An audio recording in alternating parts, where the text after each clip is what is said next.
welcome to Game Developers Library. I am Joe Baxter-Webb from Indie Game Clinic, and I am joined here by Tom Hughes. Hi Joe, how you doing? Tell us who you are, what you do. I'm a game developer, mostly on the tech side. I work for a studio called MojiWorks. We used to be in Guildford. We're fully remote now, and I have been making creative things on the computer and with code for a very long time now. I'm Joe Baxter-Webb. I'm a game designer, a game educator. We started this podcast because I think we both wanted to read a little bit more of what was out there on how to make games. And some of that has meant going and dipping back into the kind of tried and tested game design books that people always recommend. And sometimes it's trying something completely new. This is the first time we've been given copies of a book by a publisher, so thanks to the people at Bloomsbury for doing that, and hopefully that's some sort of disclaimer as well. So if I was supposed to make a disclaimer, you now have it. But I also know the author Mike. I've known of Mike for a couple of years, and I've met him, and I think he's a very interesting guy. You will see him pop up on lots of kind of podcasts and stuff about AI in games because he is an AI researcher, and he was doing that before the current wave of venture capital driven what we call AI now. Mike's purview is a little bit broader and a little bit more focused on other things and kind of comes before that.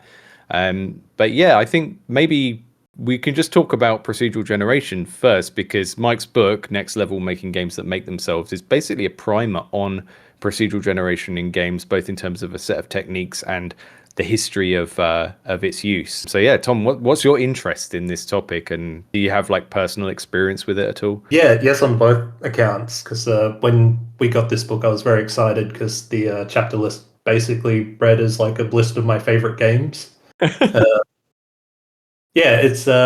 sort of gave a bit of thought into like why procedural generation is so interesting to me, and I think it's because making games is fun, and I think making procedurally generated games is the most fun as a developer because you're making things that can surprise you. It's sort of like that George Carlin quote about how, jokes are just about surprise, and, basically spent a lifetime of coming up with more and more elaborate ways to play peekaboo with myself, and procedural generation sort of the end boss of that. Yeah, that's one of the reasons that comes up a lot when people talk about their own work and why they choose to make roguelikes and procedural games, isn't it? It's like you don't get bored of testing your own game. And that can be very, very helpful, because I think enjoying testing your own game is how you give yourself empathy for the player. And the joke parallel you drew there is going to be very relevant for this book, because there are quite a few times in the book where we're looking at like how the ways a game uses procedural generation really plays into the tone of the game. And sometimes that's like whimsy and humor, and sometimes it's making something weird and scary.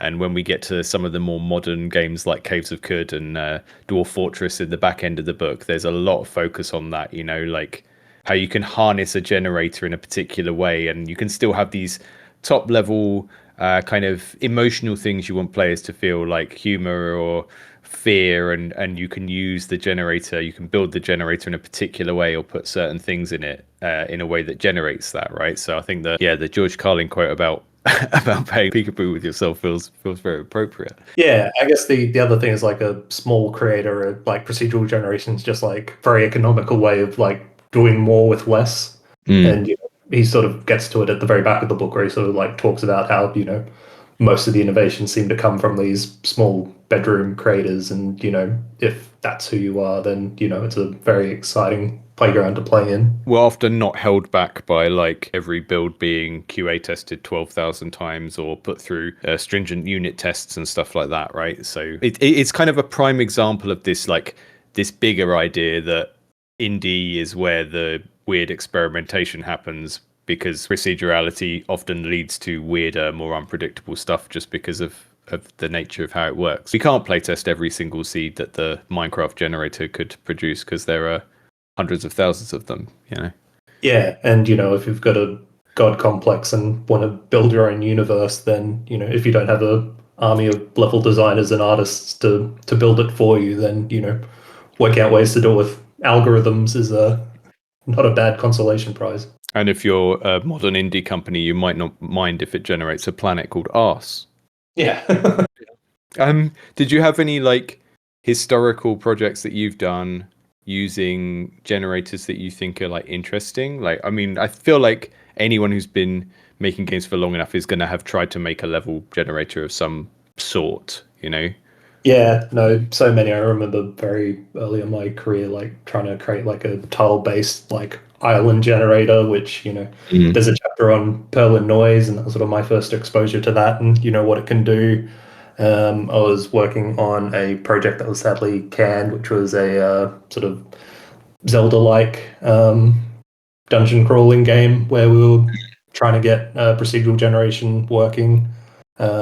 So yeah, coming up with strategy with that and reading a lot of the Rogue wiki. Um, yeah, no, it's a topic I keep coming back to because there's so many different applications for it. Yeah, I always feel like the use of it to create level geometry is like the most obvious one. And I'm making a game at the moment that has a little bit of that in. But I find the other types of grammar, and we'll get into what a grammar is in a minute, I find those really interesting where you can have like, Caves of Cud generates books and stuff like that, right? You can generate language that it's not, Markov chains like LLMs use where it's making it up. It's the author has given it a set of rules that put words in a particular order and draw content from particular places. So a few years ago, I made a bot on Twitter called Strange Voyage that was like, it got very big at one point. It had like, I don't know, like 40,000 followers or something. And that was made in a language called Tracery, actually talked about in this book. And Tracery was made by Kate Compton, who is also talked about in this book, one of the technical artists on Spore, who ended up going on to becoming like a world expert in this topic that Mike's writing about here, and is now like the play director of Lego, I learned in the last chapter of this book. But that was always interesting to me, like using tools to make kind of generative poetry and generative world building. And the Strange Voyage bot was like a diary from this boat going across this kind of weird fantasy China Maville type post-apocalyptic sea world and encountering different islands and different ships with different types of people on, and it was able to generate like different treasures. It was very kind of Caves of Cud type stuff. Yeah. And the other kind of example that I think is good, well, it's super relevant here because I made it for Mike's Jam, but Mike, who wrote this book, founded a jam in 2014. I think the first one was called Proc Jam. It had like an attached day conference at Goldsmiths where he was working in London at the university. They actually had a keynote talk from Kate at the conference and talks about like different types of generators. It's kind of a game jam, but you don't have to make a game. You can just make a generator, right? You could make a name generator. You can make something that creates cool trees or flowers. I don't know if you've ever played Valhalla. No. You're like serving drinks to customers who come into a bar in a cyberpunk world, and you have to mix the drinks. But I made this kind of Victorian shop where there were a series of ingredients, and every time you ran it, it would generate a new set of ingredients with different properties. So it was like a system prototype for a larger game where you're selling people potions.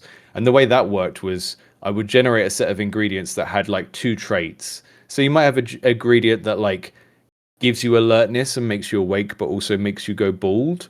And then it would pick a mushroom or like a little leaf, and then it would generate the name based on the things it did. And if it made you go bald, it would call it like Barber's Bane or something like Yeah.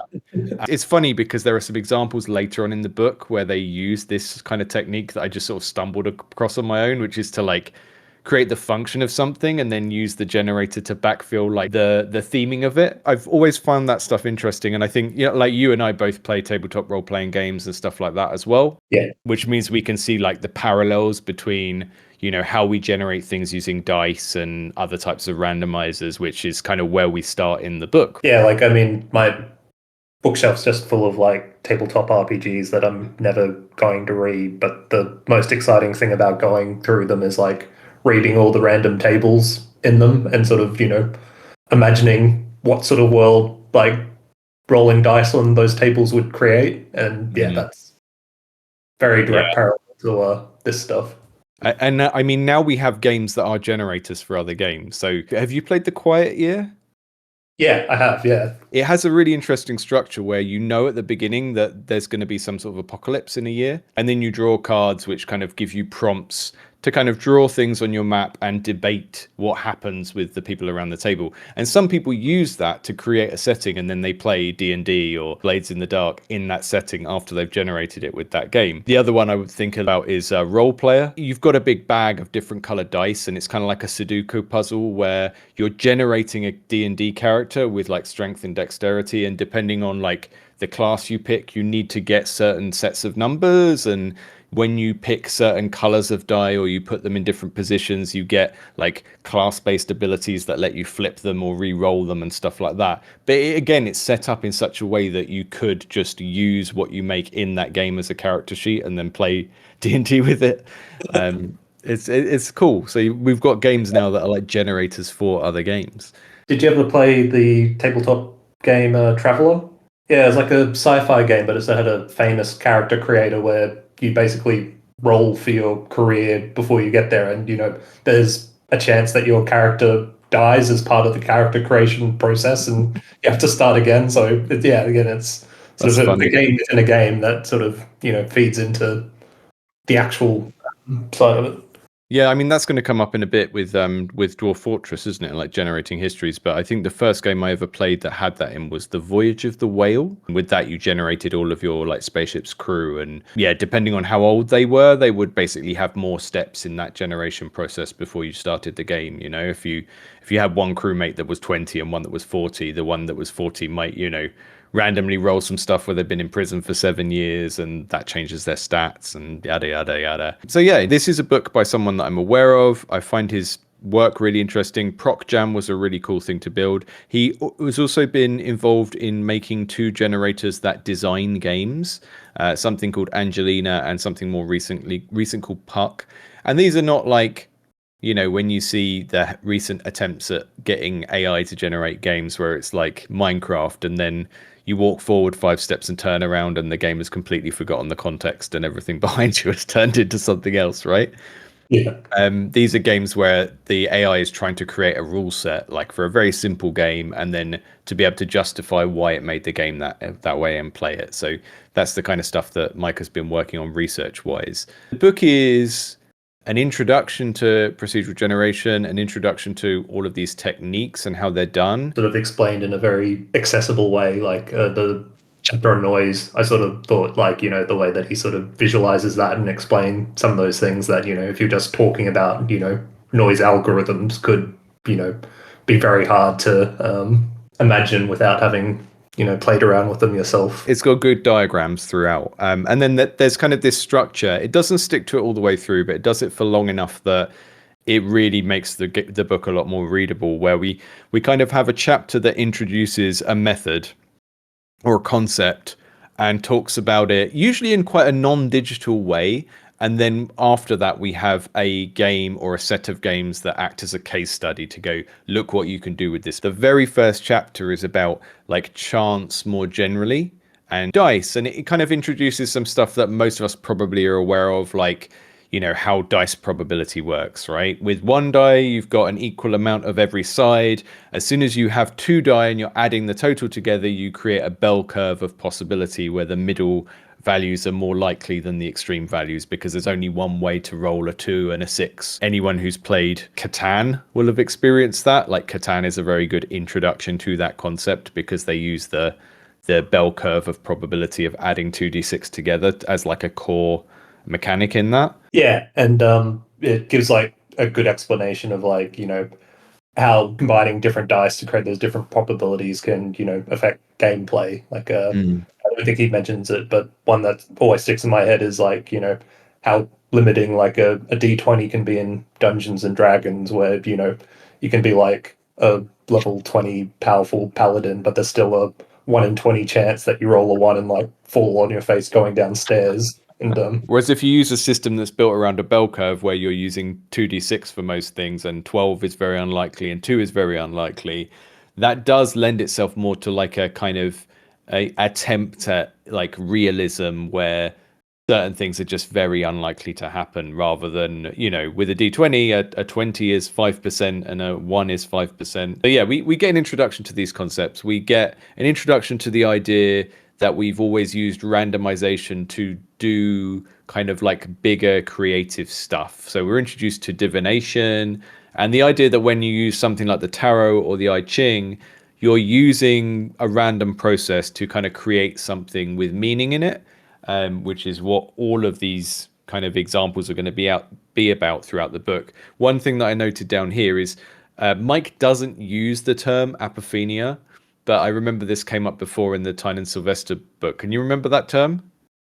Yeah, that's projecting meaning onto things after the fact, right? Yeah, exactly. So we look for patterns, we look for faces, we look for meaning in things. And this is quite a powerful thing for game designers because we can like create a game that is only actually doing A, B, and C, but the way that everything's arranged and the way it's dressed up in terms of story and stuff makes the player think that there's, you know, DEF also happening. And games like RimWorld and The Sims, there's a certain amount of like the internal drives and worlds of these characters being simulated, but there's also just a bunch of stuff that the players are just reading into stuff that isn't really happening, you know, like a character might slap another character because of some set of traits and conditions, and then as a viewer you're watching it and going, oh, that's because they're jealous of what happened a week ago, and actually there's no concept of that event in their memories and it's not impacting the current situation at all. But we can use apophenia to like generate these kind of player experiences where they feel like something more meaningful is happening than what is really happening, right?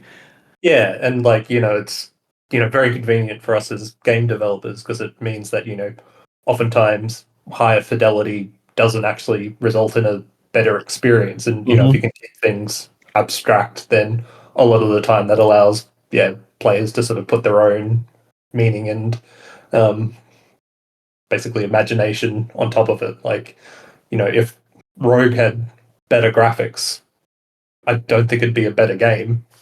Yeah. Yeah, exactly. And actually, what you just said kind of applies to pretty much every game that's used in this example in this book, right? The games that have simple graphics or some sort of like cartoonish element, it's easier for us to project into that space. And like what Mike's doing in this establishing chapter is like, again, he doesn't use the term apophenia, but he's using randomness and then like introducing stuff like the tarot to say, here's what happens. We take a random input, we apply some meaning to that random input, and then this other stuff that can happen after that, and it could be divination, or it could be like entertainment, or it could be like telling a story, but it's sort of like the backbone of the whole book. So we move from that introductory chapter into chapter 2. Talks about elite, and does it talk about them in the same chapter, elite and rogue? I can't remember. Yeah. Which of these have you played? I've definitely played rogue for like a very short period of time. I don't think I've ever actually played the original elite. I haven't played Elite either. I have seen it played. So there's a museum quite close to where I live. It's sort of like a history of gaming and computing, and they had it on one of their computers one day, which was nice to see it in person. I played Elite Dangerous quite a bit, but not the same thing. But I have played a bit of Rogue. When we think of procedural generation, like most people's familiarity with it now is roguelikes or roguelites as a genre. And I've been thinking about like what are all these other games that are the antecedents of modern run-based games, right? And we call them rogue-based games and they're based on Rogue, but Elite is in there as well, and it's not exactly the same type of thing. Today I was playing Oregon Trail. I was streaming Oregon Trail this morning because on the other podcast, One More Run, this month we're doing Oregon Trail and then like 3 modern games that seem a bit like Oregon Trail. So we're doing 80 Days, Oregon Trail, which is the zombie one, and Keep Driving. Do you know Keep Driving? Yeah, like that's the road sort of trip like sim.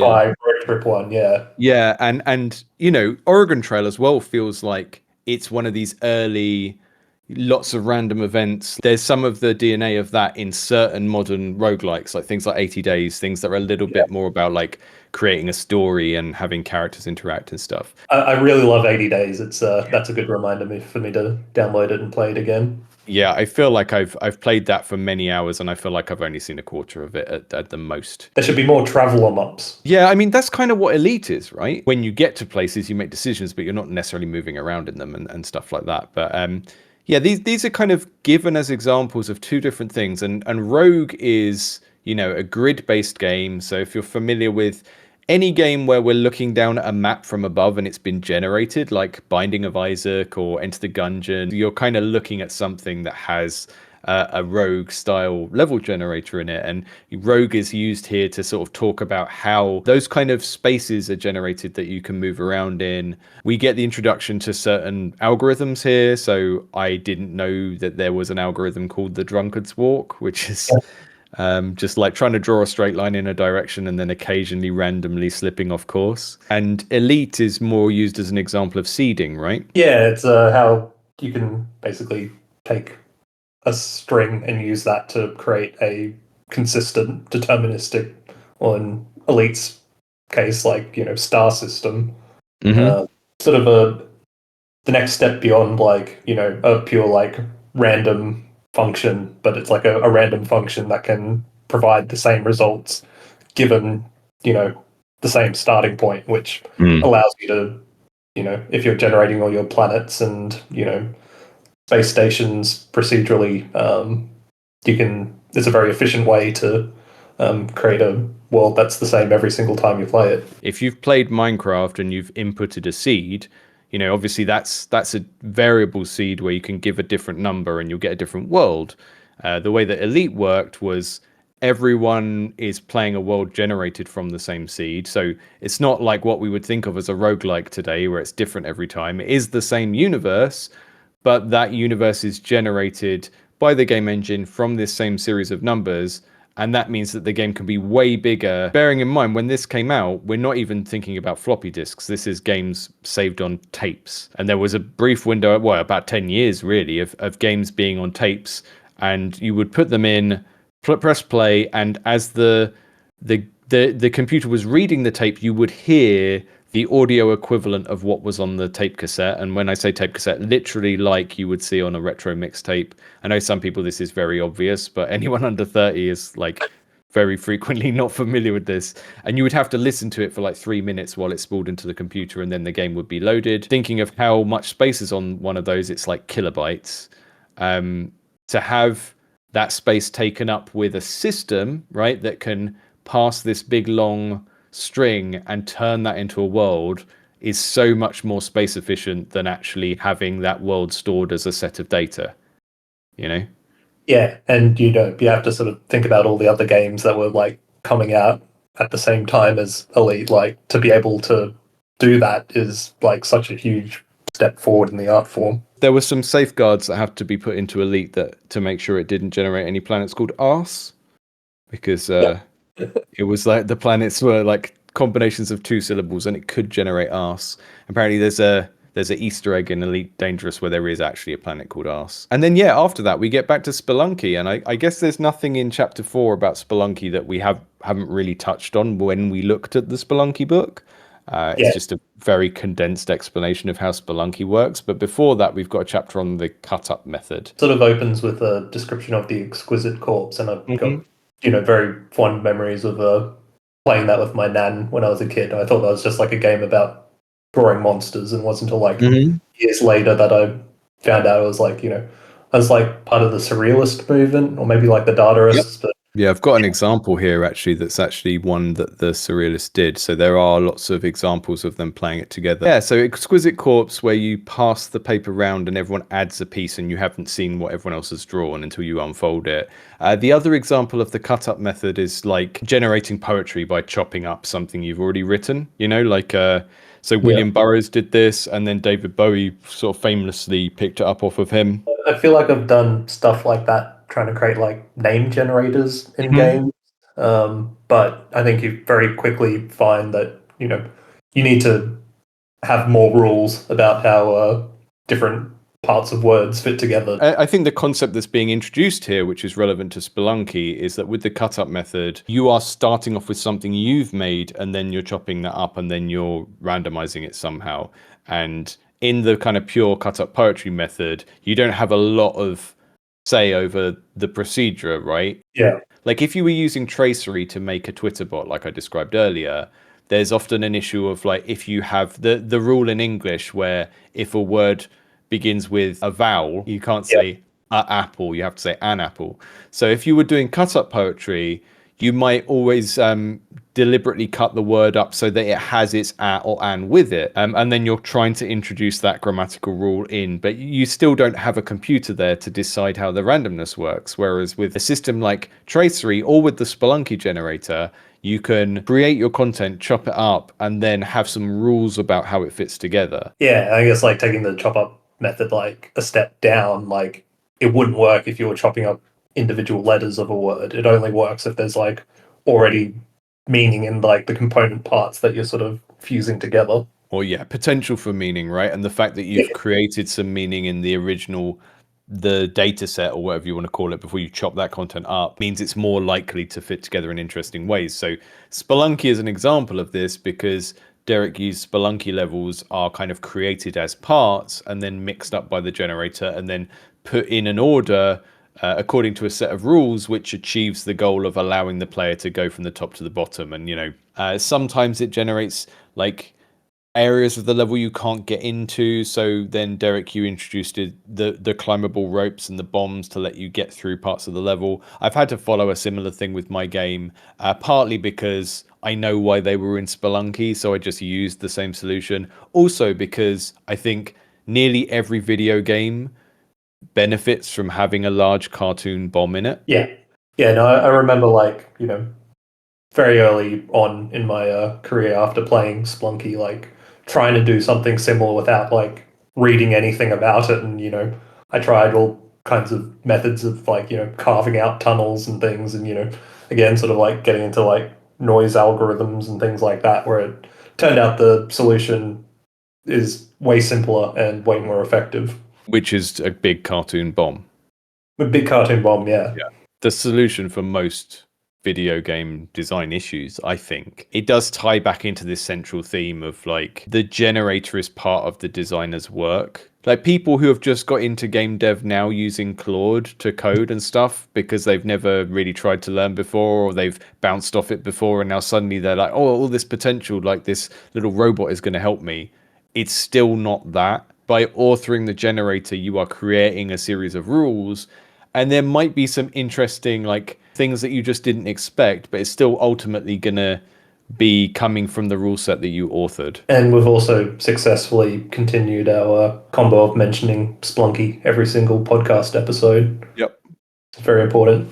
A game that we don't mention every episode is Minecraft, which is when we get into chapters 5 and 6, we've got a chapter on noise, like you mentioned earlier. Was there anything in there that kind of stood out to you in terms of how this was explained or the examples that were given? No, you had that metaphor about the placing of different colored tiles and sort of what happens when you sort of invert their colors based on, what their neighbors are. But yeah, I think the most important takeaway is like if you need something that's vaguely cloud shaped and organic looking on computer, use Perlin noise. Like you say, there's these little diagrams with the black and white tiles, and it's like he's sort of explaining in plain English, here's the set of rules that create this geometric pattern, and now here's the set of rules that create this other pattern. Here's the rule, we're not going to worry about what the code is to generate this in any particular language, but here's the logic that does this. And then we move from there to Perlin noise.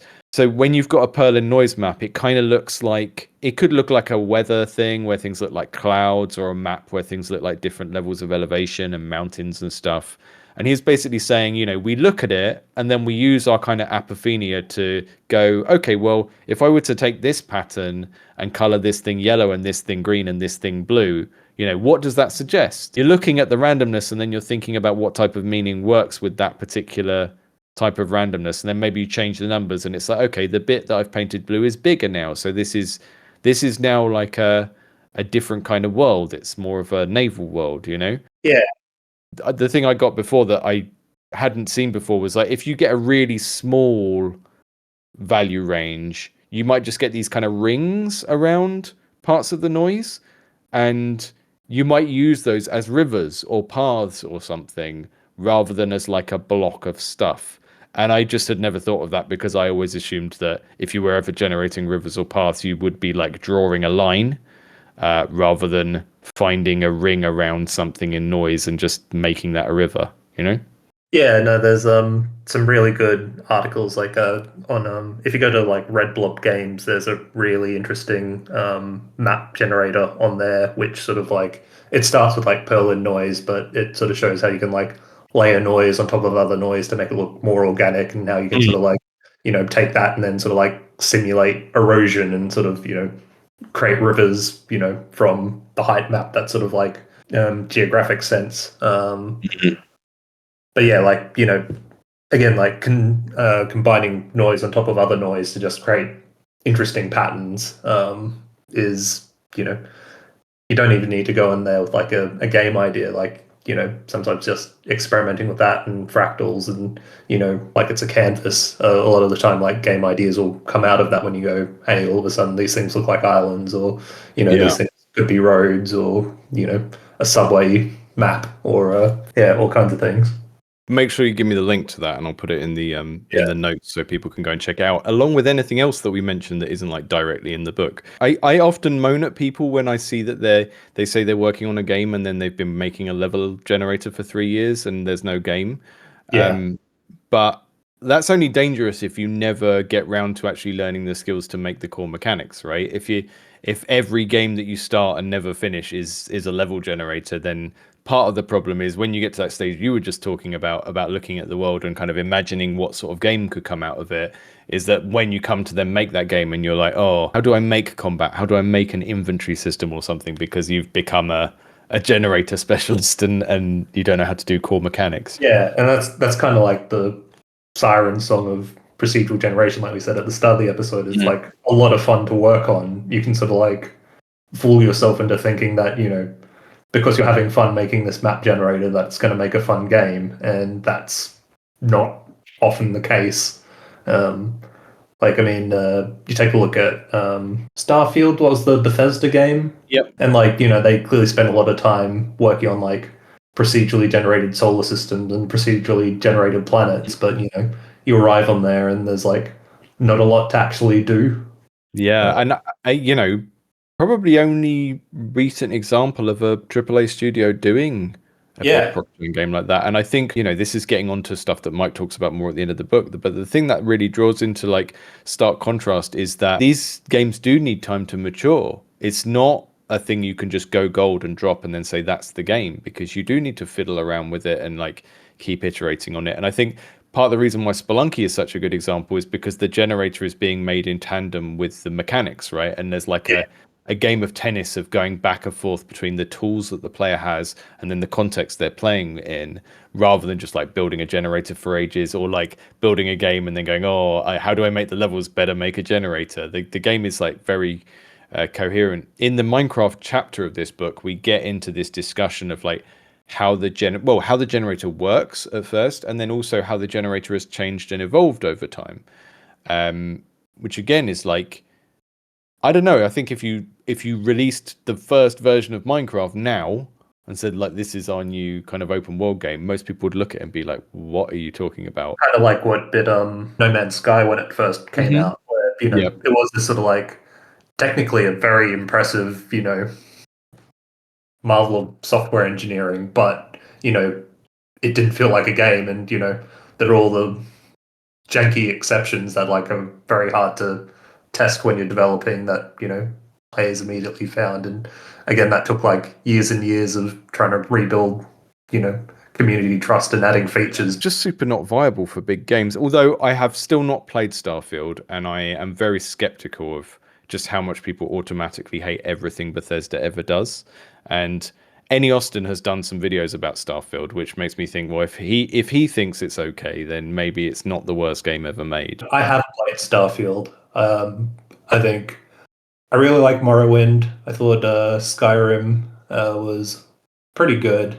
I didn't enjoy Starfield. So Kate Compton refers to this as the 10,000 bowls of oatmeal. This is the problem that both Starfield and early No Man's Sky have, where it's like the generator creates loads of variety, but the distinction between those things is really not big enough, you know. And obviously there's degrees of this. If you look at the way that Borderlands was first marketed when it came out, and they were like, there's 100,000 guns, and it's like, well, no, not really. There's a modular weapon building system with a lot of randomness in, and luckily that had enough internal diversity and restrictions that the grammar could generate like interestingly diverse guns.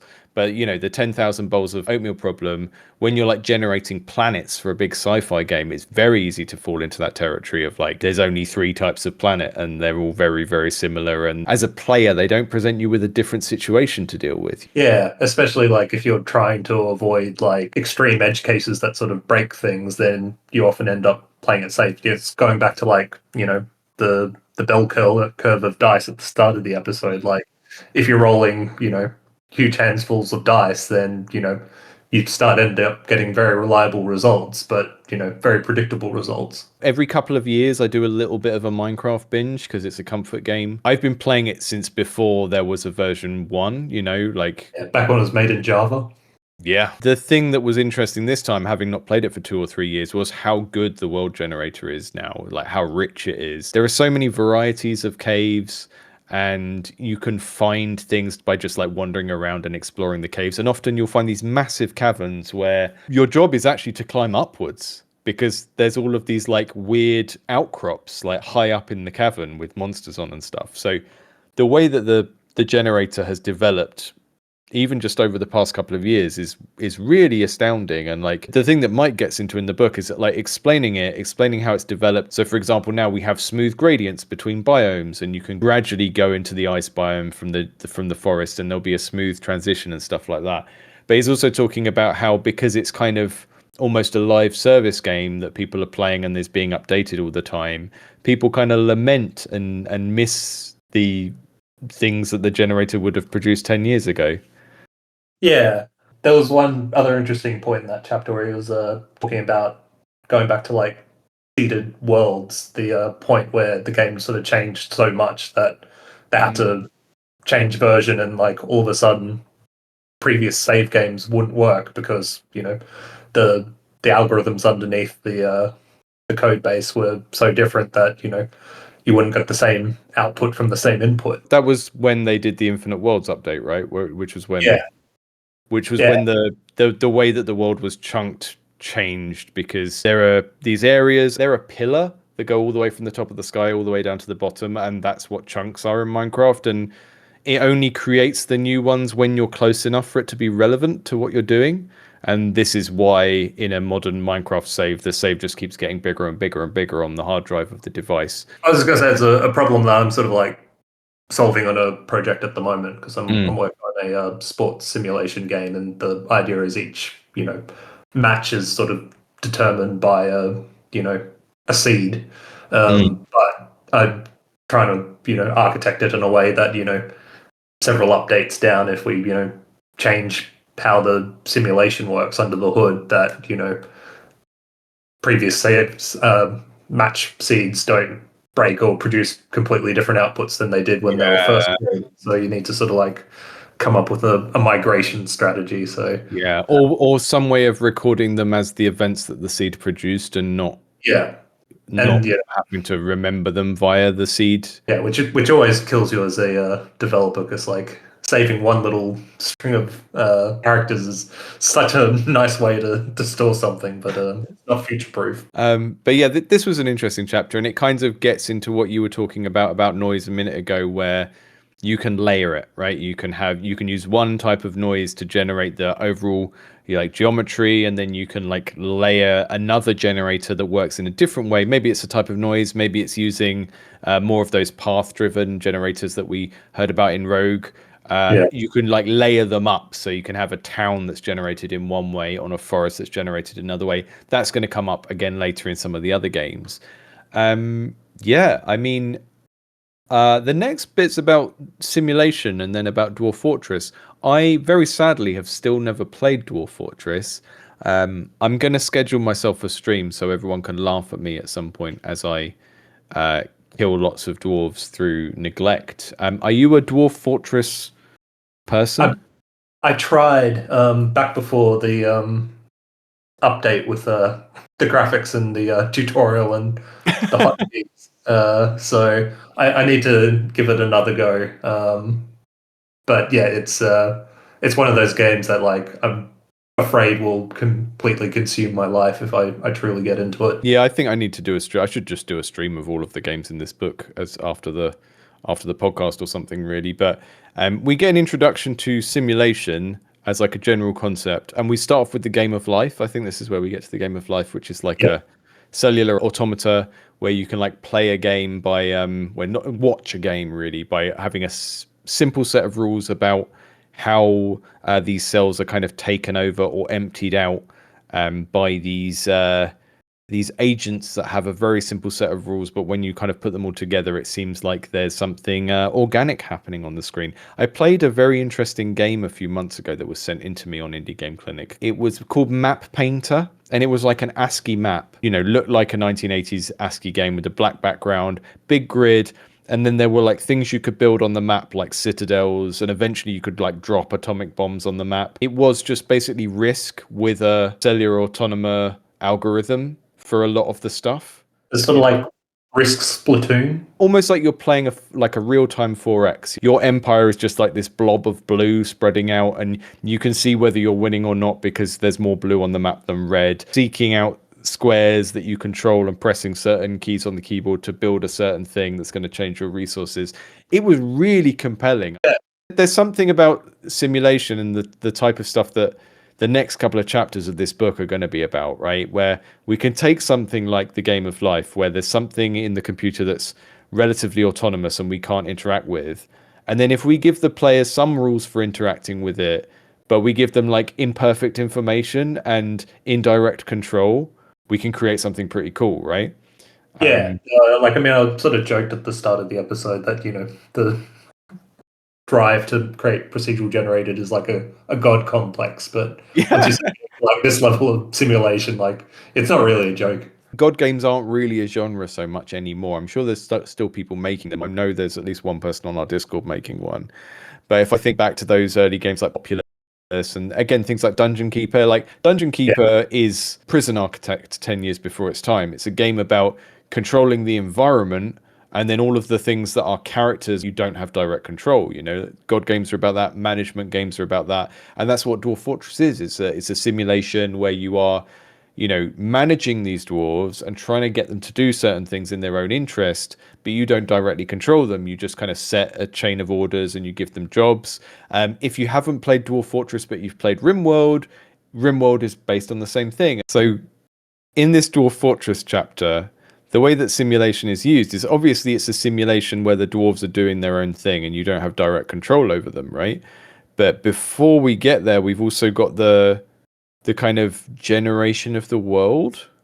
Yeah, and the history of the world as well. Again, my understanding is there's like it introduces a layer of characters and events that I don't know if it uses the same underlying rules as it does when you're like in the fortress building phase of the game, or if like that's like simulated on a higher level and then that gets inserted into the world at the end. But yeah, it seems like that the game doesn't need you at that point. The stuff that happens in that generation will be like the old myths and gods and stuff, and that when you start building your fortress, you'll then get these kind of situations where the elves that live in the town nearby worship this kind of snake god or something because of the history and their relationship with it, and the elves that come from even further away might have a different kind of set of beliefs that are rooted in history. So I think the thing that we come back to later when we're comparing this to another game is that the kind of history that's generated in Dwarf Fortress is true. It's a set of things that we shouldn't really know, but the game just kind of generates them and they're like, right, this is what happened in the past, in the recent history, in the far past. And these are like unequivocally true, and everyone's culture is based on them. Yeah, they happened. Do you remember the thing about the cats? The cats getting drunk? This is a great example of just like the outcome of a very rich system with the possibility of emergence that even the like devs didn't understand, right? So the cats were getting drunk. Well, first of all, they didn't know it was drunk, right? It was just the cat is dying. People speculated that it could get alcohol poisoning. They shouldn't have been able to get alcohol poisoning because they weren't allowed in the bar. Yeah, yeah, they'd written a very strict rule that cats can't go in bars, and then they confirmed that the cats weren't going into the bars, but people that had been going into the bars had been getting into fights and then bleeding on the floor, and because they had alcohol in their blood, then Yeah, or like spilling the drinks and the spilling splash drinks. rate Yeah, just went outside of the bar. And then when the cats lick themselves, there's like a special verb that is to ingest whatever is on their fur, and that led to them imbibing alcohol and becoming poisoned and dying. yeah, Which again, it's like when you think of this idea of like surprising yourself with your generator, that's like an extreme edge case. But when you understand what's happening, it kind of makes logical sense when you understand what's happening in the game. It's just often these games are not made to communicate that thing very well. yeah, and it also shows just how difficult it can be to debug some of those things. This is where the format of the book breaks a little bit because we go straight into talking about another game, and there is some more methodological stuff in here because this is where we get into wave function collapse, which, to be Yeah, honest, is the only technical part of the book where I didn't feel like I understood it afterwards. yeah, He spends a couple of pages explaining it. I think I'm gonna like brush up on it with some of the talks. I know the guy that built the island generator for Bad North. yeah. Got some very good talks on this. The next chapter is about Caves of Khud. Have you played much of this? I have played a lot of Caves of Khud. So this Yeah. is where this idea of like overlapping different types of randomness and using it in different ways really kind of feels like this is the prime example for this, right? Yeah, and it's a interesting like pairing with Dwarf Fortress because I Hmm. think on the surface you think there's probably a lot of similarities between those games where they're like deeply rich, flexible simulations, but I think they've got like very different approaches to like authorship. Yes. It's like a weird post-apocalyptic world. It's a bit like something like Book of the New Sun. Everything in it is written or designed to be kind of strange and a little bit hard for you to understand and not quite fantasy and not quite science fiction. But the stuff that I didn't know, I mean, I didn't know most of this, but the thing that you wouldn't even realize from playing just the game for a little bit and not very long is the starting area is kind of reasonably fixed and not that random. What Mike sort of breaks down here is the game sort of has this gradient where it starts off kind of the same every time. You have the same starting area, and then as you venture out into the world, you meet more stuff that is different each run. And one of the ways that works is there's these sultans, these historical figures that have statues, and the one in the starting area is always the same. And the ones dotted out in the world that you might go and explore, I guess they're kind of the equivalent of the elemental temples in Zelda. They're these kind of like big like flagship kind of dungeon locations that you're supposed to go and find on your quest. Yeah. The other ones are all generated each time, which is a really interesting structure. So we get the use of the generation to create this kind of strange alien otherness that's going to be different each run. But the place where we start off is like this familiar home base, and that just was really interesting to me because I played that game completely blind. I didn't read too much about it. I just played it for a little bit. I will go back to it and play it again someday, but that's not something that's immediately obvious from playing the game, at least not at the start. No, and like I think the thing that was like interesting to me is because I'm like so programmer brained. Like if I was to create the history of a fantasy world, I'd do it the Dwarf Fortress way, where you give it all these inputs and let it run, and then at the end of it you sort of like try to work out like what the interesting things are, and that sort of becomes your world's history. Whereas Caves of Cud does it the other way around, where Yes. it'll say like this sultan declares war on this sultan, which is sort of like the interesting historical thing, and then it sort of like works backwards from that to work out why that happened. Mike gets into a discussion like comparing these two games and how they approach history, right? Dwarf Fortress, it's a series of events that happened. You don't know why they happened, but the game might have some reason why they happened, but it doesn't tell you, but they definitely happened. Whereas in Caves of Khud, like the whole generation of the history is meant to be like history as we experience it, which is a bunch of stories about things that may have happened, but like, yeah, it backfills the reason for them, right? Kind of like what I told you earlier about my potion shop game, right? We create the effect, and it's like, okay, this is Yeah. the potion that makes you bald. Okay, now when we add the meaning layer to it, we'll kind of try and retrofit that so that it makes everything else make sense. And Yeah. yeah, Caves of Cod does that with all of its historical events. It kind of creates a series of events and then post rationalizes them. If you're trying to create a simulation that tells good stories, that seems like a smarter way to do it, because then you're sort of like guaranteeing interesting things happen. Whereas, if you're running a simulation like a Dwarf Fortress or, something like Crusader Kings, you sort of need to balance in a way that you sort of hope that the events that happen create interesting results. Yeah. Whereas, yeah, if you go backwards, then you can have a lot more certainty. It's kind of similar to the difference between using dice and cards, right? Because if you Yeah. say, oh, we're going to generate a world by rolling a d20 52 times, there is a chance the d20 could be all ones and 20s, or it could be all tens or whatever. Whereas Yeah. if you said, we've got this deck of cards, and every time we draw a heart, we're going to have an event related to someone getting married, and every time we draw a diamond, it's going to be like we're going to generate a treasure, and the number is going to give us some intensity of that, then you will draw all of the cards in 52 cards. You'll just draw them in a different order. That means that the kind of distribution of everything is going to be the same, and you can just attach different meanings to it, you know? Yeah. No, it's sort of like a author first approach. So yeah, I mean, in this chapter, we get the comparison of those two games and how they approach history differently. We also get this discussion of Caves of Cod as this interesting patchwork of generative work and authored work. And that's both in the way I talked about with the starting area and the Sultans. Also the books, where we've got books written by the game's writer, which are kind of canonical and exist in every playthrough. And then books that are generated each run, which use historical events and stuff like that and tie them into the main story and tie them into stuff that's only going to be relevant on that run. We also get the wave function collapse stuff here. Yeah. Relatively new procedural generation method. I understand. Yeah, I've never played around with it myself, but after reading the description of it, like I can definitely see the uses for it. So the way that Mike described it in the book is you can have an example of something like like a sketch of a dungeon. It will take that and generate a set of rules from it that it can then generate similar things from. Yeah, but in a way that's supposed to like make sense when you're looking at it. So the thing that I couldn't understand here is, isn't that basically just a spatial version of Markov chains? So the way Markov chains work in text is you feed a corpus into a thing and it learns how likely a certain word is to appear after another word, right?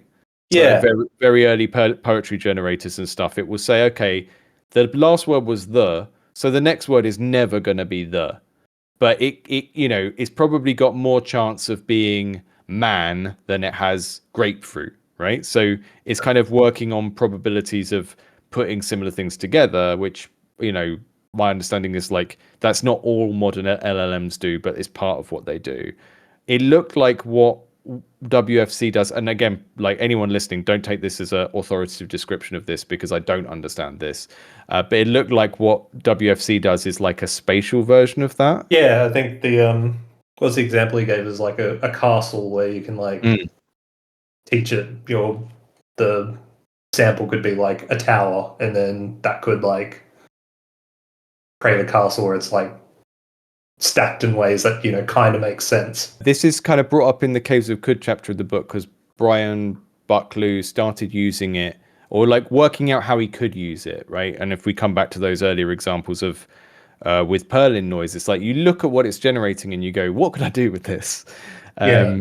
And I think he ended up using it for like generating buildings, but then he'd run another algorithm over them to like smash the walls through and make them look all ruined and stuff.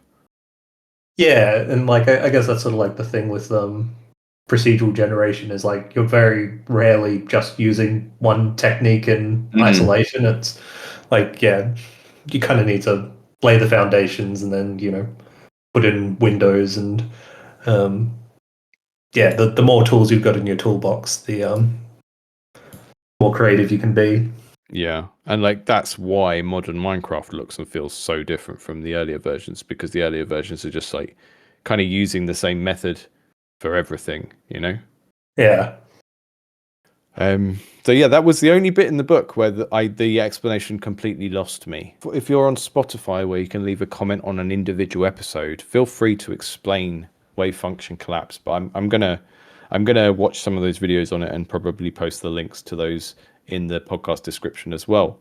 Um, After this chapter, we start to get into the old modern AI. You ever played AI Dungeon?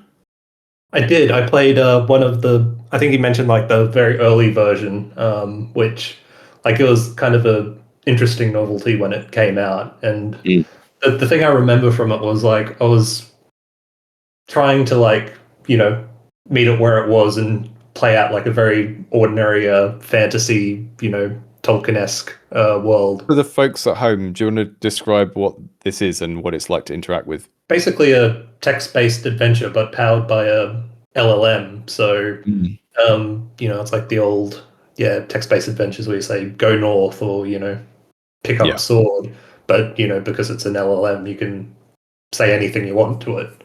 But yeah, as I was trying to play this adventure, and at one point I got knocked unconscious by an orc, and the story just got into this like loop through context loss or whatever, where I just keep waking up and meeting someone else who would punch me out, and then it was like passes, and that's all the game could do from that point. Yeah, I mean, people talk about LLMs hallucinating, right? Which I think is bad language because it kind of personifies them too much. But I think the most that ever feels like that is in this game because it's so dreamy and strange when this goes wrong. Yeah, and this was like quite an early model as well. Like I think I was playing this like probably 5 or 6 years ago. So I mean, this is an interesting case study anyway, because it's sort of subject to all of the ethical issues that were an issue with chatbots anyway, in terms of how it was trained. Like, we don't know where a lot of the data set for this stuff came from. And then there were also like guardrail issues of, people using it to generate quite extreme stuff, and then people receiving quite extreme stuff when they didn't want to, and then putting guardrails on, and then people being upset because they wanted the extreme stuff. I have some small amount of experience with using it for that, which is very funny because the thing I noticed is it doesn't have any sense of the difference between like something being erotic and romantic. So I don't know what type of like fan fiction it's been trained on or whatever, but it's got some very cliched turns of phrase when it comes to anything kind of like vaguely romantic or anything that I found very, very funny. The thing I noticed trying to play it just as like you said, meeting it where it is and playing it as a dungeon, like a single player D&D game, is it doesn't really know how to advance the plot on its own. Did you find that? yeah, you ended up having to do all the heavy lifting. And again, like I didn't play the version that he sort of said that it turned into, where they started getting into all the problems with it.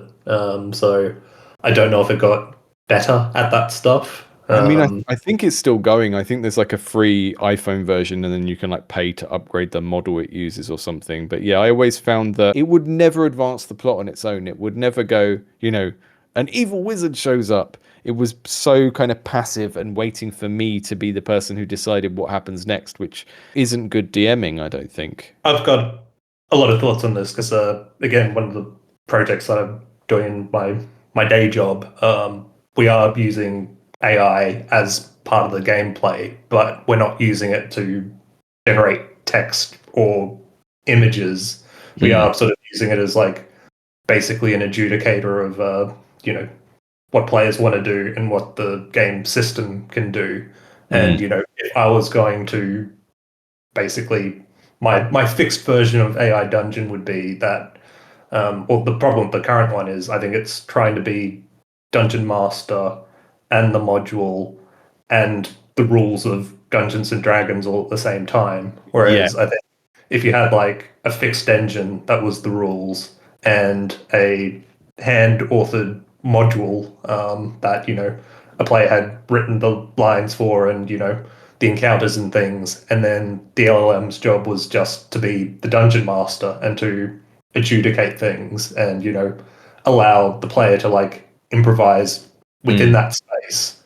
I think you'd get better results. No, I think you're absolutely right. I mean, why do you think one of the best AAA RPGs of previous years is a D&D game? Yeah. I saw so many like LinkedIn hype pieces about Baldur's Gate 3 and people going like, "Oh, what can we learn from this?" What you can learn from it is if you get to make a licensed D&D game, then like a big like third of the core systems design has been done for you. And that's not to like downplay how good Larian are or anything, but what Larian had to do in that context was like be good DMs, create a good module, do all of this wonderful narration and art direction and stuff, but the system was already there. And that's kind of what you're talking about. It's like maybe the AI can do a better job if you limit its job to just being the adjudicator or just making the content, but actually having a human authored system of like, this is how the game actually works, and we don't deviate from that. Yeah, and I don't think it's ever going to be better at making the content. Like, I mean, I've never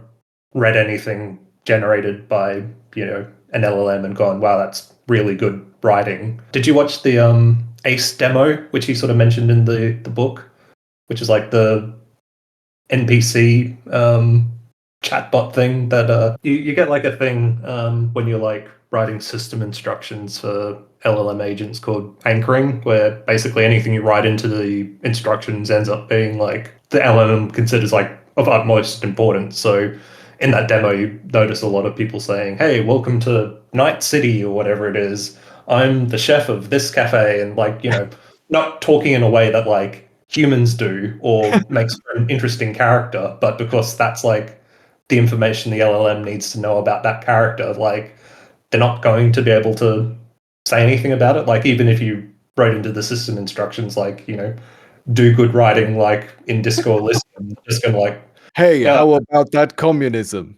yeah. that Kuno is a rapscallion. There's always going to be that problem of like how much do you limit the context and how much do you broaden it out. Like I don't know if you've seen the videos where people have done this with Skyrim NPCs. They have some context from the game they're in, and then they have some broader context from popular culture that they shouldn't have. So you go to like the College of Windhold and you start talking to wizards, and then you ask them about like Gandalf or Dumbledore, and they're like, "Oh, I've heard about him. He's very powerful." And it's like, you shouldn't know about this guy. He's not in your world. No, and like I mean, it's sort of like the Ready Player One thing where I don't think players want what they think they want.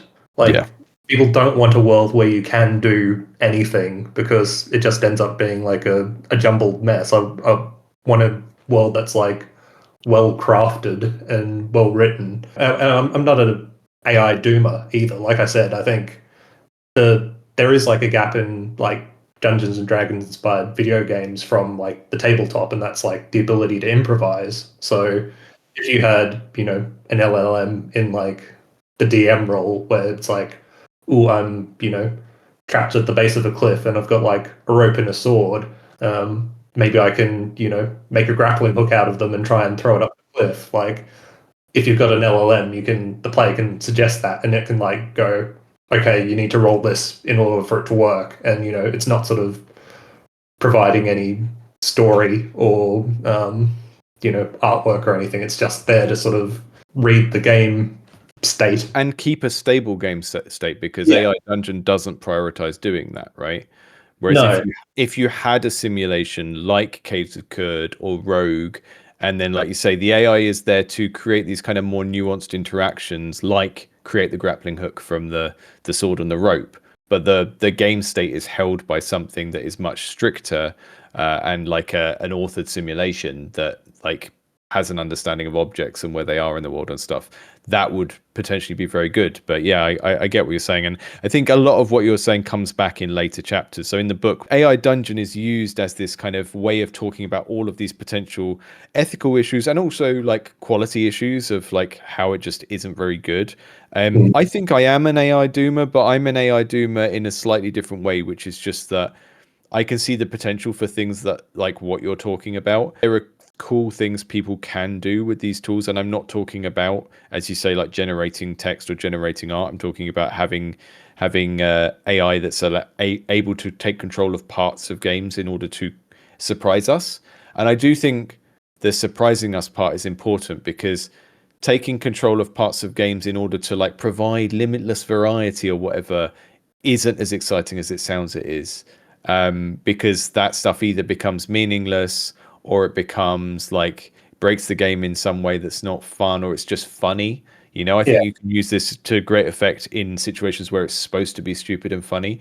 But even if you just think about like what AI used to mean, and why we never actually spent that long making AI for enemies in video games was that good, was that if you introduce too much noise, which you do get from like an intelligent opponent in a game, it often reduces our fun, right? So if you think of like realistic enemy AI, the only time that's actually made a game more fun was something like Alien Isolation, where the design goal was to freak us out and make us disempowered. yeah.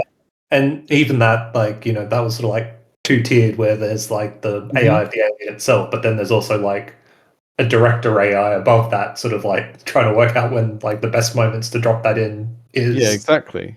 Yeah. So you go back to that concept that came up in Tynan Sylvester's book of Yomi, which is like Japanese word for mind reading, right? Which people use when they're playing fighting games or when they're playing chess. Like those games are about, you initially learn to play the game, and as you master it, you start to understand what your opponent should do in certain situations. You have this in MOBAs as well when you play like competitive team video games, and that's the enjoyment of like that high level play is predicting what the other person will do based on them being like a reasonable person. But a very intelligent computer opponent isn't going to do what a predictable human would do. They'll invent new things that aren't fun to play against because they're completely unpredictable, and the prediction is part of the fun, right? And I Yeah. remember a while ago reading the guy who's the head of Clay, I think it's Jamie Cheng. He started his career as a AI programmer on like Total War games and stuff like that. And I remember hearing an interview with him where he said they spent a long time trying to work out how to program those AI enemies. And in the end, they stopped making them really like react to what the player was doing, and instead they just gave them a build order that most smart players would do. And they were just like, okay, at the start of the game, you choose one of these. You're going to rush or you're going to turtle, and you're going to do this set of things that a player would usually choose to do, right? Because it's a Yeah. strategy game. You choose your strategy at the beginning, and then you mostly stick to it, and you do some reactive micro. But they just found that the amount of time they spent like trying to make a really reactive enemy AI didn't contribute to the player experience in the same way of just making them like reasonably dumb kind of copiers of what a player would do. I don't know if you've ever seen that experiment. You can play like 9 very good chess players at the same time, and you play them off against each other, and then you win half the matches. Yeah, it was like a Darren Brown thing, I Yeah, remember. Darren Brown did it, but he kind of stole it from an older illusionist. And it's the same thing in an RTS or whatever. You give them a kind of set of orders that would usually lead to a decent strategy if someone just picked it at random, and you let them do that. Most of the time, a lot of the uses for AI that people that aren't developers come up with in games just kind of run afoul of all of these issues of like, well, you don't really understand why AI in games works the way it does already, And I Yeah. think the conversational one is an interesting example as well, because was it Arc Raiders recently that had the barks generated? Yeah.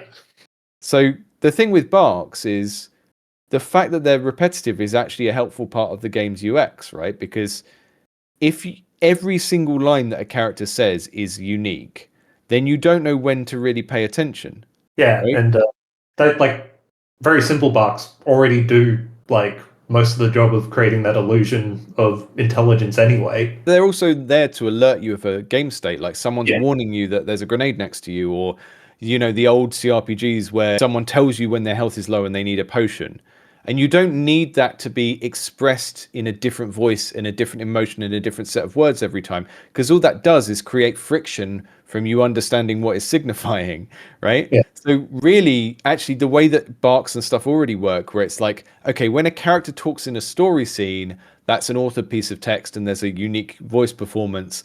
And then when they're just running around doing the action part of the game where we need to be able to respond really quickly and understand what they mean really quickly, that's when we have repetitive barks where they have like 3 ways of saying, I need a health kit. That's actually better for UX in a lot of contexts. And that doesn't mean that there's not some contexts where it might be really cool to have a game where every line of dialogue was unique. But the problem is that most of the people who are thinking of the applications of this technology currently don't understand why games do work the way they are, or why it's often better to have stupid AI, or why it's often better to have repetitive dialogue or whatever. So that they're kind of designing around problems that don't really exist. Yeah, and like, I mean, I don't think that's like completely new to Gen AI either. Like, so many GDC talks of people talking about how, they built something way more complicated than they needed to. Yeah, Peter Molyneux ruining Fable 3 because he thought that people didn't like menus. So it's like, I know what we'll do. We'll turn the menu into a place and it will take 4 times as long to do anything. People love solving problems that are not real problems because they've got some weird pet theory. Hi, this is Joe from the podcast you are currently listening to or watching, and I'm here to very quickly tell you about our Patreon. If you go over to patreon.com/Indie Game Clinic, you can see all sorts of stuff we've got going on with the One More Run podcast, where myself and my co-hosts play a different run-based game every month or so.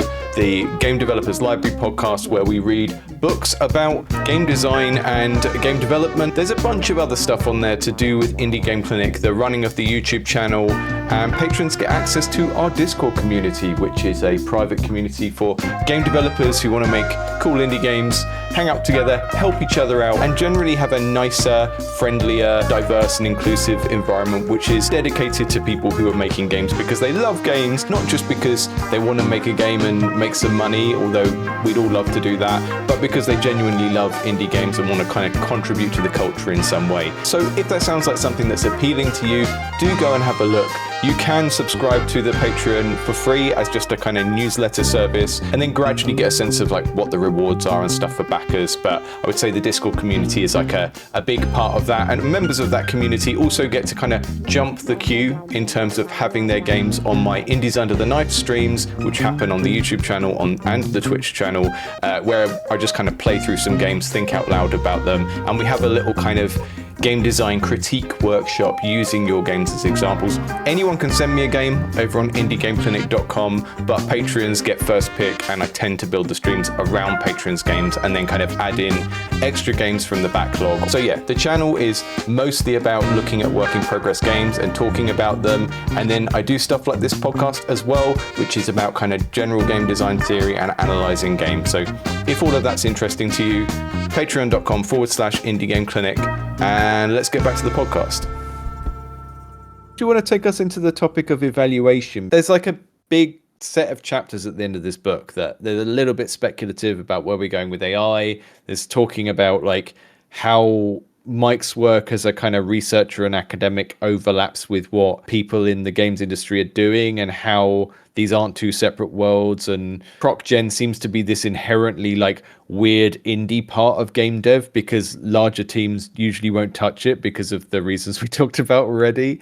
But there's a whole segment here about evaluation that you sort of earmarked as kind of an important thing that you had some thoughts on. Yeah, well, I think, for an audience of people like making games, I'm a big advocate for making tools that make your life easy. And, again, that's like a hard-learned lesson of spending way too much time plugging away on things, going, oh, it'll take me longer than it'll take me just brute force my way through this problem. But building tools is useful.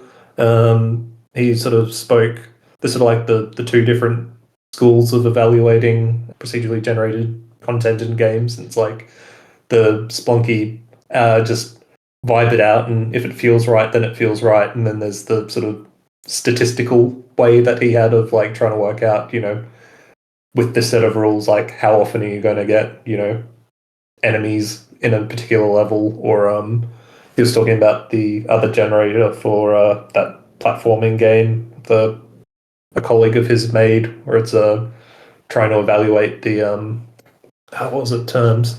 So like the leniency and the sort of rhythm of it. My personal work, I don't look at the statistics too often. Though in the sports game that I've been working on, I've written tools so I can like simulate many seasons at once, so I can sort of see how often players with different stats sort of contribute to the game meaningfully, and what that says about those different attributes. And it's a game that's got permadeath in it as well, so seeing like how often players die, and does that feel right for the sort of game that I'm going for? But yeah, there's sort of like a middle ground between those two things, which I don't think he touched on, where you can build tools that allow you to see, many generations of your own system without necessarily playing them.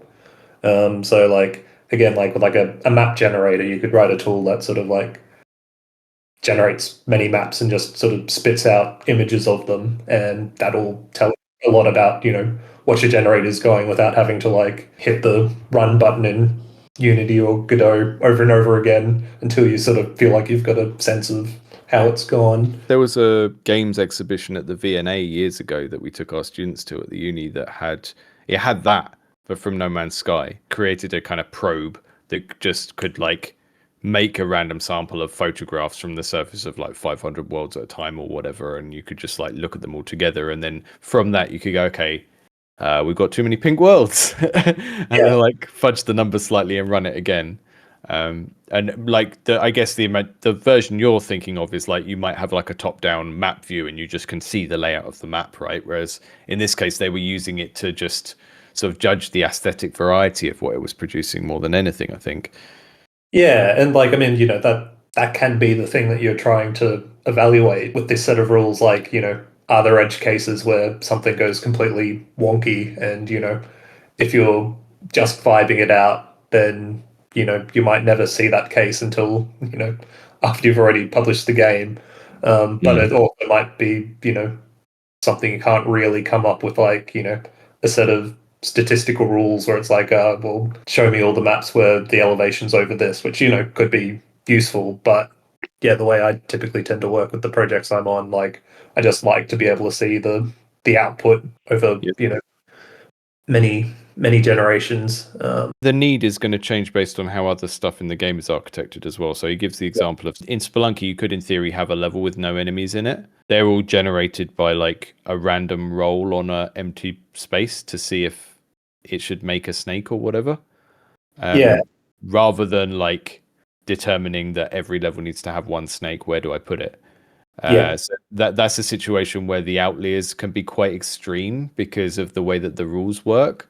So the kind of need for the kind of tools you're talking about, there's a lot of different factors that play into that. And obviously, if you're making like a big AAA game that's going to be played by millions and millions of people and cost $60, then I feel like the necessity to build the kind of tools that you're talking about is even higher. But also just having an initial set of rules that don't lead to that as well, because like we've just made a thing in Golem Gourmet where you're building rooms from a deck of cards and they're going to have certain objects in, and we need to like tell the player before they build that room that there's certain things that will definitely be in that room, right? So if you're going to build the room called the dairy farm, that's always going to have a bottle of milk in. So we've kind of created a syntax where in the level design for that room, I can place like 30 spawn points for a bottle of milk, but then it will only let one of those appear, rather than doing the Spelunky way of like, there's a chance that there could be 100 or there's a chance that there could be 0.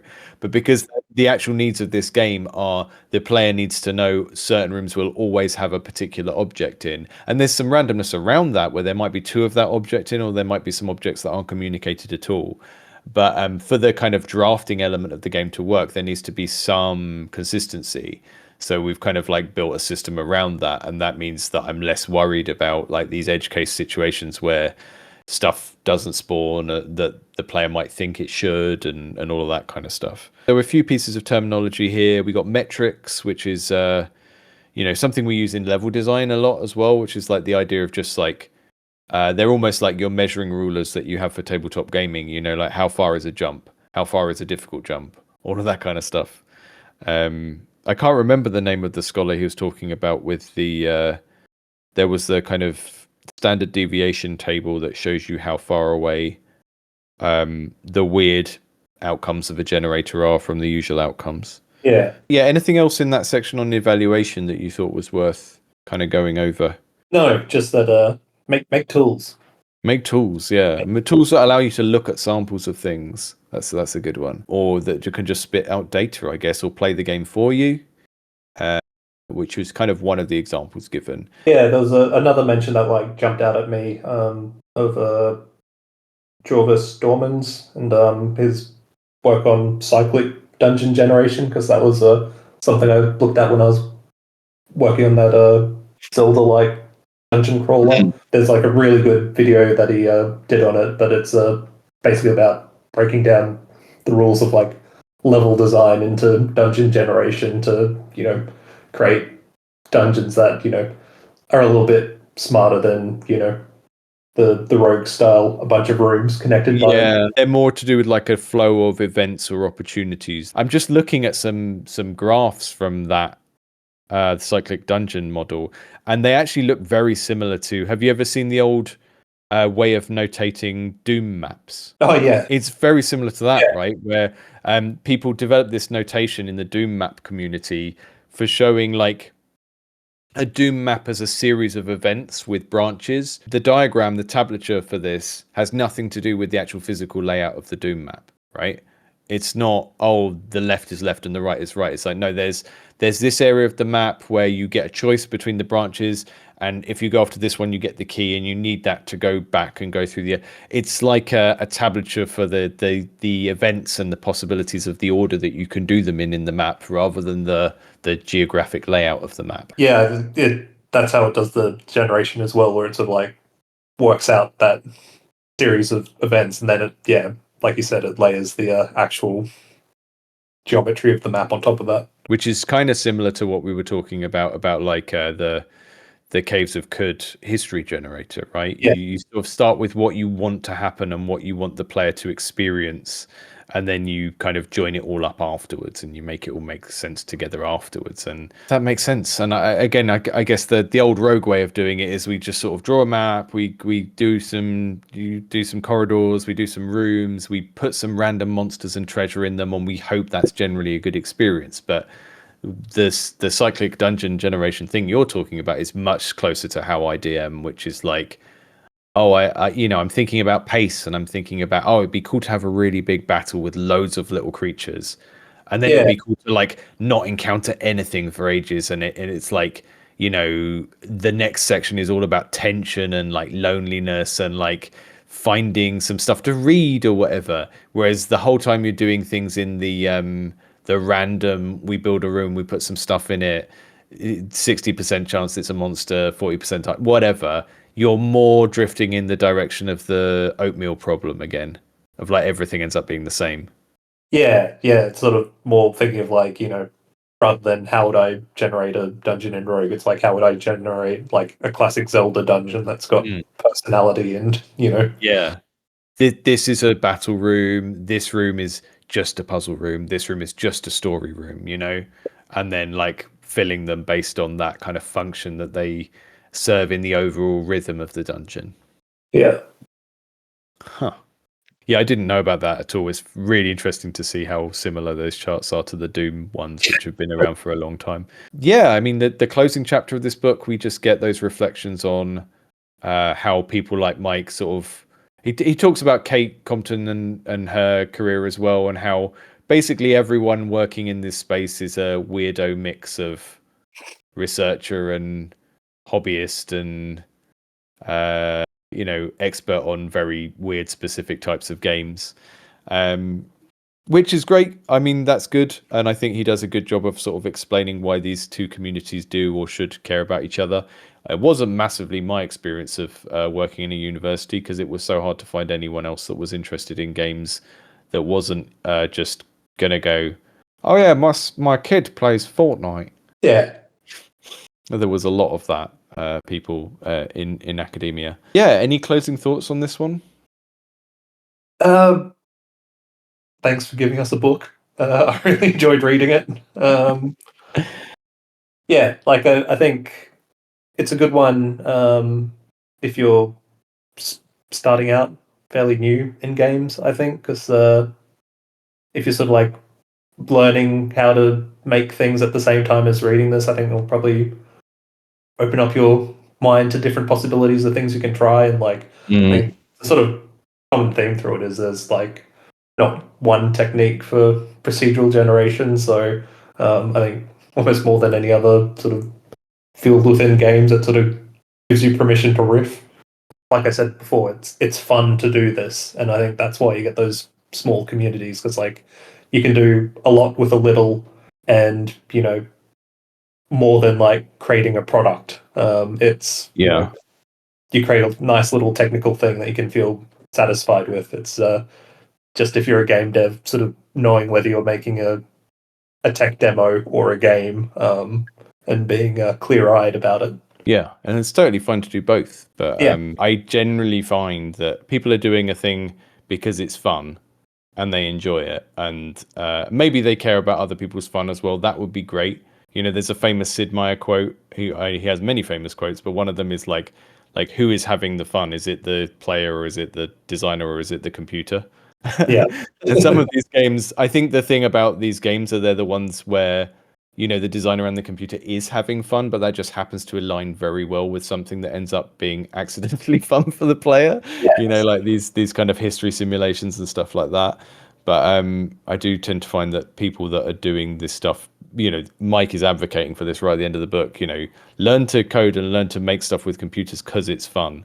yep, And the thing about doing things that way is that sort of person is always more welcome in communities and more likely to receive help from other people yeah. because they're not just there to be like, hey, look how good I am at a thing. Also, please give me money. And for anyone who wants to read it along at home with the next book is quite a short one. You'll be pleased to know as well.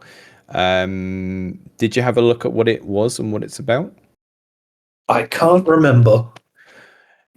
It's by Jeff Engelstein, who is a board game designer, but he's also a general game design theorist, has given lots of GDC talks. You can get a primer on this book by looking up the GDC talk he gave in 2018, I think. Jeff Engelstein, the book is called Achievement Relocked, Games and Loss Aversion, or it's about games and loss aversion. So it's kind of an introduction to this psychological concept of loss aversion. Have you come across this before? Is it something you got some familiarity with?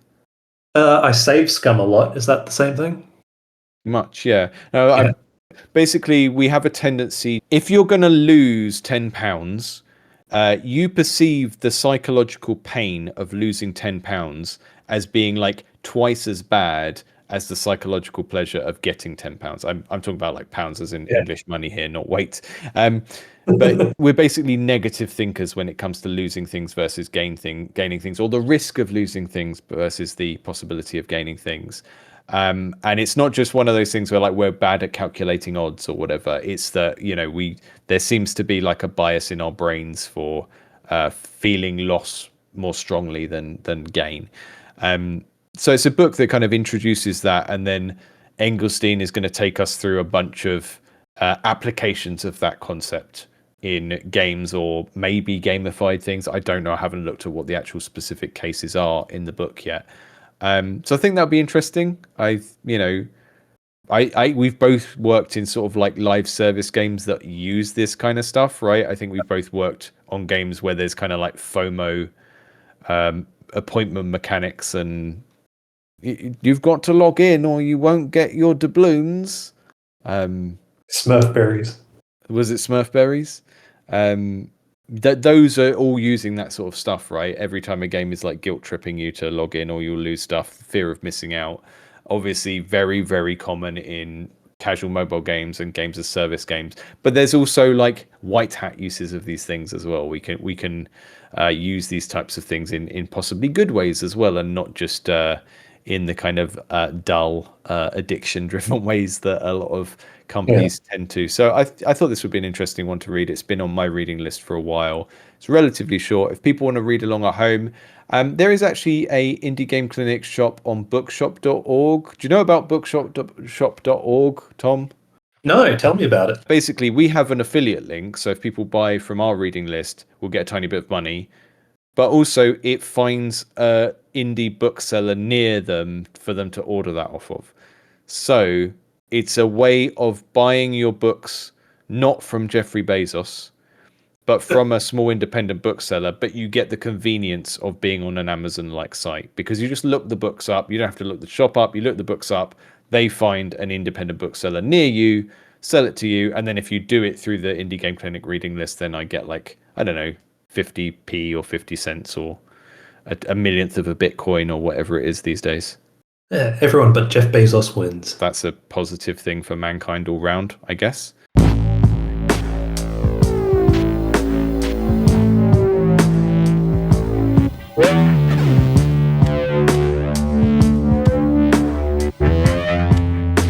The game developers